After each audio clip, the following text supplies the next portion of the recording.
True. My pastor, I should have actually mentioned that one of the greatest distractors in life towards God is religion.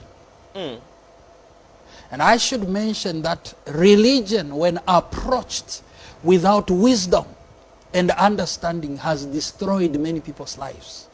Let me bring it home. Church, approached without wisdom and understanding, has destroyed many people's lives. Now, there are many people whose lives have been destroyed by church. When you approach church without wisdom, guess what? Church has enough programs to keep you busy from Monday to Monday. That's true. So if you lack wisdom, you'll be occupied from Monday to Monday. As we are speaking right now, there is a church somewhere hosting some program. It could be a week of prayer, it could be a crusade, it could be a seminar. At any given point, there are church programs. But there's something I got to realize growing up. Number one, the pastor is not at church every day. He's a church worker. My pastor, I woke up when I realized that the pastor, who is a church worker, is not at church every day. Okay. Unfortunately, the church member who is not a church worker is at church every day in certain spaces. And unfortunately, in the church, sometimes nobody will come and tell you to say, you are overdoing things. This is too much. We need the Daniel. You know, people will just watch you. Your elder will watch you and they'll be happy that you are contributing to what is happening. But you need to put things in context. So, when I was in grade 7, one day we are at AY. And I'm busy doing drills, my pastor. And yet, the following day, I'm writing an exam. Dad came and collected me and my elder brother from AY and whipped us. Wow.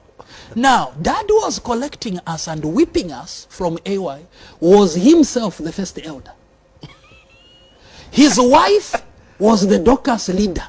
And he collects his children from AY and whips them. He says, tomorrow you have an exam at 7 hours, at 8 hours.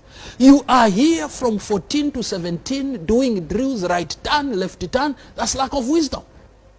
Now, I should mention this again, maybe now from a biblical perspective, for those that understand Adventist theology. Right. Of all the days that you have in the week, it is only one day that God requires you to be at church, and that is on Saturday. Everything else is optional. Worship on Saturday is mandatory. It is a requirement by God. He requires you to worship him.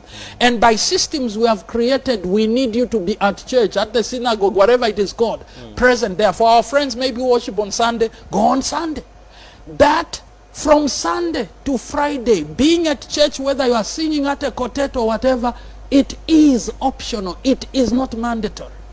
I've seen a lot of young people, and if I'm to speak to my church particularly, who take things wrongly without wisdom, get themselves engaged to the level that they are accumulating all the badges in AY, except that they are accumulating no qualifications.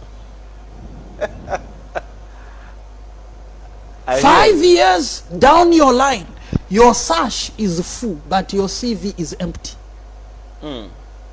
You have worked nowhere, you have no qualification, but your sash is scared. When you appear in the church, everybody thinks you are a 5-star general from Mozambique or everywhere. They want to run away because you have all these insignias on your shirt, but you have 0 insignia on your CV of where you have worked, 0 insignia of any qualification you have gotten.